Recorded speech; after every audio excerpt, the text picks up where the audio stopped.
विभीषण जी प्रसंगा भी नहीं समझ रहे रावण को इस समय। भगवान शिव बोल पड़े, देखो मां देखो, आज तक कभी रावण की नेत्र में नेत्र मिलाने की सामर्थ्य विभीषण में नहीं रही। मारपीट और कड़ुआ बोलने की तो बात, जब लात भी मारी थी तब यही कहा था, तुम भी तो सरे से भले, नेत्र नीचे करके उमा आज तक आंख नहीं मिलाने की हिम्मत थी। आज वही विभीषण ललकार ललकार करके रावण को मार रहा है। ये देखो राम का प्रताप। रावण को लग रहा है कि साक्षात काल ही विभीषण के रूप में हमसे युद्ध कर रहा है। ये भगवान का प्रभाव। विभीषण जी को युद्ध करते देखकर हनुमान जी ने विभीषण जी से कहा, आप हटो, और विशाल पर्वत लेकर उस पर प्रहार किया। रथ घोड़े सारथी संघार कर डाला और लात मारी छाती पर रावण की। रावण कंपायमान होने लगा, कांपने लगा। विभीषण जी भगवान श्री राम के पास गए। ललकार ललकार कर हनुमान जी उस पर प्रहार कर रहे हैं। जब हनुमान जी ने देखा इसकी मूर्छा दूर हुई तो आकाश की तरफ उड़ने लगे, पूंछ पकड़ ली। हनुमान जी उसको साथ लिए ऊपर उड़ रहे। फिर आकाश में ही वो माया से युक्त होकर हनुमान जी से युद्ध कर रहा है। छल बल करके बहुत उपाय किए पर हनुमान जी को परास्त कर नहीं पा रहा। श्री रघुवीर जी का स्मरण करके ललकार करके रावण को हनुमान जी पीट रहे। फिर पृथ्वी पर पटक दिया। रघुवीर जी ने बानरों से कहा, डरना मत इससे, अब चाहे जितनी प्रबल माया प्रकट करे तुम डरना नहीं। अदृश्य हो गया रावण।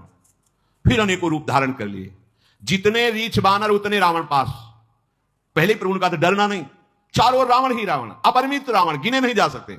भालू बानर अंदर से घबरा गए। लक्ष्मण जी, रघुनाथ जी, ये देखो रावण ही रावण आसपास है। दसों दिशाओं में करोड़ों अरबों रावण घोर गर्जना करते हुए। देवता भी डर रहे हैं, जय की आशा छोड़ दी। एक रावण ने तो त्रिभुवन को रुला दिया था, तो करोड़ों अरबों रावण प्रकट हो गए। जो प्रभु की महिमा जानते थे वो थोड़ा गंभीर है कि इसकी माया चलेगी नहीं। कौशलपति श्री राम जी हंस करके सारंग धनुष पर बाण चढ़ाया और सब मायावी बने हुए राक्षसों को नष्ट कर दिया।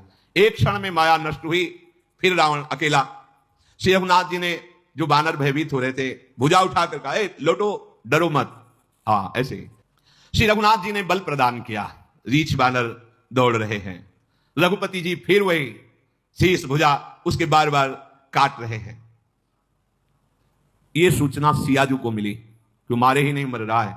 बार बार शीश भुजा काटने पर भी सीता जी के हृदय में बड़ा भारी विषाद प्रकट हुआ। मुख उदास हो गया। भारी चिंता उत्पन्न हो गई। त्रिजटा से बोली, माता ये मर क्यों नहीं रहा है रावण? ये कैसे मरेगा?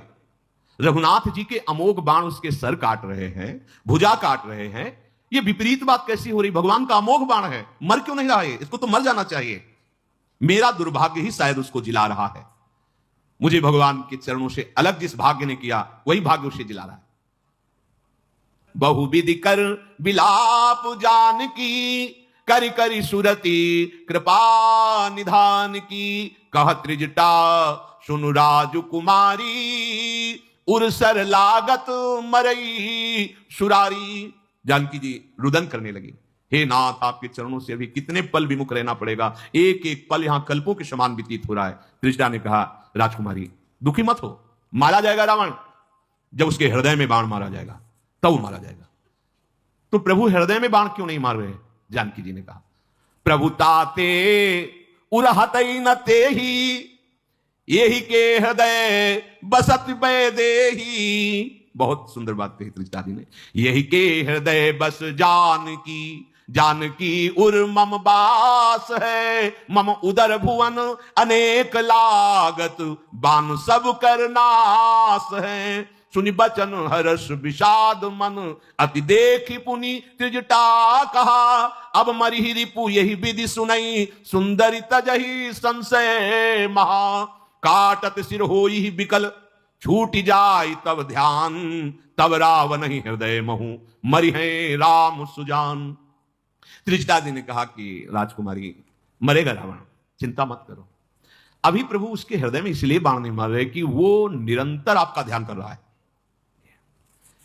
प्रभु ताते और हतई न तेहि, यही के हृदय बसति बैदेहि। आपको स्मरण होगा जब सीता जी का अपहरण कर रहा है तो सबसे पहले चरण वंदना की थी। सीता चरण बंदी सुख माना, आपके द्वारा ही मेरा उद्धार हो सकता है। और निरंतर उनके चरणों का चिंतन कर रहा है। त्रिजटा जी बोल रहे हैं कि यही के हृदय बसत बैदेहि। भगवान इसीलिए हृदय में बाण नहीं मार रहे क्योंकि आप उसके ध्यान में बसी हुई है। वो यही सोच करके बार बार केवल सर और भुजा काट रहे हैं। इसके हृदय में जानकी है और जानकी के हृदय में मैं हूं और मेरे उदर में अनेक ब्रह्मांड, यदि समय मारा तो पूरे ब्रह्मांड का नाश हो जाएगा। ये सीता जी ने कहा फिर कैसे कैसे? बोले आप चिंता न करें, बार बार सर काटने से, भुजा काटने से विकल हो जाएगा और आपका ध्यान छूट जाएगा। जहां ध्यान छूटेगा रघुनाथ जी इसके हृदय में बाण मारेंगे, बस उसी समय मर जाएगा। सीता जी को बहुत प्रकार से जब समझाया, धैर्य धारण किया, जानकी जी ने त्रिजटा अपने निवास को गई।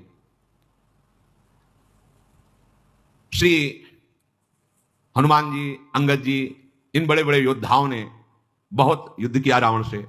श्रमित सा हो गया, संध्या हुई, वापस लौटा। आधी रात को सारथी से कह रहा कि धिक्कार है, मैं विजय क्यों नहीं प्राप्त, क्योंकि जहां गया विजय श्री इसके चरण चूमे।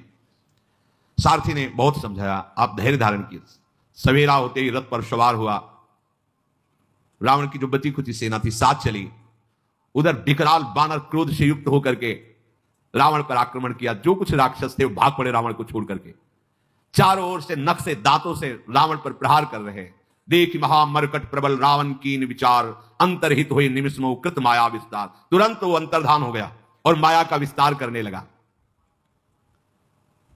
अब जिधर देखे यहां दिखाई दिया, उधर प्रहार किया, वो वहां दिखाई दिया, पकड़ में ही नहीं आ रहा है। भगवान बानरों से कहा तुम फिर शांत हो जा। काटे सिर भुजबार बहु मरत न भट लंकेश, प्रभु कीरत सुर सिद्ध मुनि व्याकुल देख कलेश। भगवान फिर वही लीला, सर काटना, भुजा काटना। भगवान को इस तरह से देखकर विभीषण जी नजदीक आए और कहा प्रभु ऐसे नहीं मरेगा। भगवान शिव कह रहे उमा संशय मत करना, काल भी इनके संकल्प से नष्ट हो जाएगा। नर लीला कर रहे हैं। क्या प्रभु सर्वज्ञ जानते ले? जो प्रभु के शरणागत जन है वो जानते हैं प्रभु की इस महिमा को। विभीषण जी की शरणागति कैसी पुष्ट है। ये कहा सर्वज्ञ, पहला शब्द कहा हे सर्वज्ञ, यद्यपि आप जानते हैं चराचर के स्वामी, शरणागत का पालन करने वाले। इसकी नाभिकुंड में अमृत निवास करता है। नाभिकुंड पीयूष बशया के, नाथ जियत रावण बल ताके। इसलिए इसके सर और भुजाएं बार बार जग जाती है, इसलिए मारा नहीं जा रहा। कृपालु, इसके नाभिकुंड पर जो अमृत है उसको अग्निबाण से सोख लीजिए, अभी मारा जाएगा ये। जे ही विभीषण जी ने ऐसा कहा, रावण का हृदय दहल गया, अब मारा गया। क्योंकि रात से, वैसे भगवान तो सब जानते ही है, दसों दिशाओं में अत्यंत दाह दिखाई देने लगा। रावण को लगा मानो दसों दिशाओं में आग लग गई। मंदोदरी का हृदय कंपायमान हो गया। भगवान खैच सरासन श्रवण लगी, छाड़े सर 31। अभी तक 30 चलाते थे, 20 भुजा 10 सिर, अब 31। रघुनायक सायक चले मानहु काल फनीस, सायक एक नाभि सर शोषा, अपर लगे भुज सिर करी रोषा। ले सिर बाहु चले नाराचा, सिर भुजहीन रुंड मही नाचा। धरनि धसई धर धाव प्रचंडा, तब सरहति प्रभु कृत द्वि खंडा। भगवान ने 31 बाण संधान किए। सबसे पहला एक बाण जाकर नाभि में लगा, अमृत नष्ट हो गया, सूख गया। 20 भुजाओं को काट दिया, 10 सिरों को काट दिया, 31 बाण। अब जो रावण का धड़ है, पृथ्वी धसने लगी ऐसा, उसके भी 2 खंड करके काट के गिरा दिए। जब रावण के सर कट रहे थे तो क्या बोल रहा था? गर्जे मरत घोर रवो भारी, कहां राम रन हतों पचारी। कहां राम है, कहां राम है, कहां राम है। रावण के गिरते ही समुद्र, नदियां, दिशाओं के हाथी, पर्वत सब क्षुब्ध हो गए। रावण धड़ जो 2 भागों में गिरा, सैकड़ों बानरों और भालुओं को पीस डाला। भगवान ने ये जो आखिरी 31 बाण चलाए थे, एक बाण तो नाभि के अमृत को सूखा, और जो 30 बाण थे वो भुजा और सर को लेके मंदोदरी के सामने पहुंचा दिया। मंदोदरी आगे भुज शीशा, धरि सर चले जहां जग। भगवान के बाण वापस आकर तूड़ीर में विराजमान हो गए। सबके देखते देखते आश्चर्य हुआ। रावण के शरीर से एक दिव्य तेज प्रकट हुआ और वो भगवान के श्रीअंग में विलीन हो गया। उस समय भगवान शंकर, ब्रह्मा जी, समस्त देवता भगवान पर पुष्पों की वर्षा करें। प्रबल भुज दंडधारी भगवान श्री राम की जय, ऐसी जय जयकार हो रही है। सब पुष्प बरसाते हैं, कृपालु मुकुंद की जय हो। हे कृपा के कंद, हे मोक्षदाता आपकी जय हो। हे समस्त दंदों का हरण करने वाले, हे शरणागतों को सुख देने वाले, दुष्टों के दल को विदीर्ण करने वाले प्रभु आपकी जय हो। देवदुंदुभियां बजने लगी। प्रभु श्री रामचंद्र जी ने कृपा दृष्टि से समस्त देवता ऋषि मुनियों को देखा। जो बानर भालू उपस्थित है भगवान की जय जयकार करके गर्जना कर रहे हैं। मंदोदरी के सामने सिर और भुजा पहुंचे, मूर्छित हो गए। अपनी दासियों को जब सुध आई तो अपनी दासियों से कहा ले चलो संग्राम भूमि में। वहां जब गई तो टुकड़े टुकड़े रावण के, धड़के भी 2 टुकड़े, बाल खुले हुए हैं, रो रही है, संभाल नहीं, बार बार छाती पीट रही है। कहती नाथ समझाया था आपको, तुम्हारे बल से पृथ्वी कांपती थी, अग्नि चंद्रमा सूर्य तुम्हारे सामने तेजहीन होकर हाथ जोड़कर खड़े रहते थे। प्रभु आज वही शरीर तुम्हारा धूल धूसरित पड़ा हुआ है। वरुण कुबेर इंद्र वायु कोई ऐसा देवता नहीं जो तुम्हारे सामने रण में टिक सके। स्वामी मैंने देखा यमराज भी हाथ जोड़कर आपसे बात करते थे, आज आप एक अनाथ की तरह, असमर्थ की तरह पड़े हुए हो। तुम्हारी प्रभुता जगत जानता है, लेकिन हाय तुम्हारे पुत्र और कुटुंबियों का भी विनाश हो गया। आज कोई रोने वाला नहीं बचा आपके पास। ऐसी दुर्दशा इसलिए हुई तुम्हारी कि तुम भगवान श्री राम से विमुख हुए। राम विमुख असहाल तुम्हारा, रहा न को कुल रोवनिहारा। तुम्हारी ऐसी दुर्दशा कि आज हमारे साथ बैठकर तुम्हारे वंश में कोई रोने वाला नहीं बचा है। नाथ मैंने देखा भगवान की सृष्टि में कोई ऐसा नहीं जो तुमसे डरता ना हो। लोकपाल तुम्हारे आगे मस्तक झुकाते थे, आज वही तुम्हारा सर, ये बानर रीछ भालू जैसे फुटबॉल में पैर मारा ऐसे तुम्हारे सर में, तुम्हारी भुजाओं को गीदड़ नोच नोच के खा रहे हैं। ये ठीक ही है, क्योंकि राम विमुख की यही गति होती है। अब तव सिर भुज जम्मुख खाही, राम विमुख अस अनुचित नाही।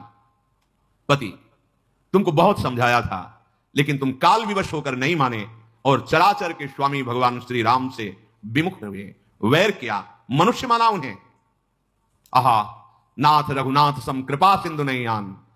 मंदोदरी के पर हे नाथ, कृपा सिंधु रघुनाथ के समान कोई दयालु नहीं। तुझ जैसा विरोधी उस गति को प्राप्त हुआ जो मुनि जन चाहते रहते। आहा नाथ रघुनाथ सम कृपा सिंधु नहीं आन, जोगी वृंद दुर्लभ गति तो ही दीन भगवान। देखो मैं कहती थी भगवान बड़े कृपालु, तूने नहीं माना, वैर किया। फिर भी देखो मेरे प्रभु इतने कृपालु कि तुम्हें योगी दुर्लभ गति प्रदान की। मंदोदरी के वचन सुनकर के बड़े बड़े ऋषि मुनि आनंदित हो रहे। बहुत सुंदर बुद्धि, तत्व के जानने वाले जो ऋषि मुनि थे वो बहुत आनंदित हुए मंदोदरी की बात सुन। रघुनाथ जी प्रेम मगन हो रहे मंदोदरी की बात सुनकर। विभीषण जी को प्रेरित किया, जाओ। विभीषण जी नजदीक आए और समझा रहे हैं। प्रभु श्री राम जी ने लखन जी को आज्ञा की, जाओ कहीं विभीषण भ्रातृ प्रेम में आकर के समझाने में असमर्थ हो तो उनको तुम समझाओ। लक्ष्मण जी ने आकर बहुत प्रकार से विभीषण जी को भी समझाया और समझाया।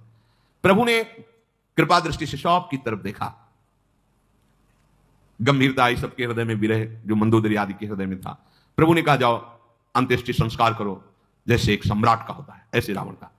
प्रभु की आज्ञा मानकर विभीषण जी ने विधि पूर्वक वैसे ही सब अंत्येष्टि क्रिया की। सबने मंदोदरी आदि ने रावण को जलांजलि तिलांजलि जो अर्पित की। फिर सब महल वापस गए। विभीषण जी ने सब क्रिया करके भगवान को पुनः नमस्कार किया। कृपा समुद्र श्री राम जी ने लक्ष्मण जी से कहा कि तुम वानर राज सुग्रीव, अंगद, नल नील, जांबवान, मारुति नंदन, नीति निपुण सब लोग जाओ और अभी विभीषण का राज तिलक लंकाधिपति के रूप में करो। मैं अपने पिता के वचन का पालन करने के कारण नगर प्रवेश नहीं कर सकता। विभीषण जी से कहा मेरे ही स्वरूप लखनलाल हैं, ये तुम्हारे साथ जाएंगे। प्रभु के वचन सुनकर तत्काल सब राज तिलक की सारी व्यवस्था हुई। आदर के साथ विभीषण जी को सिंहासन पर बैठाला गया, राज तिलक हुआ। फिर लखनलाल और सबने हाथ जोड़कर विभीषण जी का स्तवन करके नमस्कार किया। जिसे राजा बनाया जाता है उसमें भगवान का आवेश माना जाता है, भगवान साक्षात विराजमान है, ऐसा कहकर सबने नमस्कार किया, स्तवन किया विभीषण जी सहित। फिर सब प्रभु के पास आए। रघुवीर जी ने सबको बुला लिया और प्रिय वचन कह के सुखी किया। भगवान ने अमृत के समान वाणी कहकर सुखी किया कि समस्त सेना के जो बचे हुए ऋषि वानर थे, ये आपके बल से मारा गया रावण, ये जो विजय हुई ये सब आपके सहयोग से हुई। आपके बल से विभीषण को राज्य मिला। तुम्हारा यश तीनों लोकों में नित्य नया नूतन बना रहेगा। जो मेरे सहित तुम्हारी कीर्ति का गान करेगा वो बिना श्रम के, बिना किसी अन्य साधन के समस्त पापों से रहित होकर मेरे परम धाम को प्राप्त करेगा। भगवान ने ऐसा कहा कि जो मेरे चरित्र का गायन करेगा, सुनेगा, वो बिना किसी अन्य साधन के भी पाप रहित होकर मेरे परम धाम को प्राप्त होगा। प्रभु के वचन श्रवण सुनी, नहीं अघाहि कपिपुंज, बार बार सिर नावही, गहई सकल पद कंज।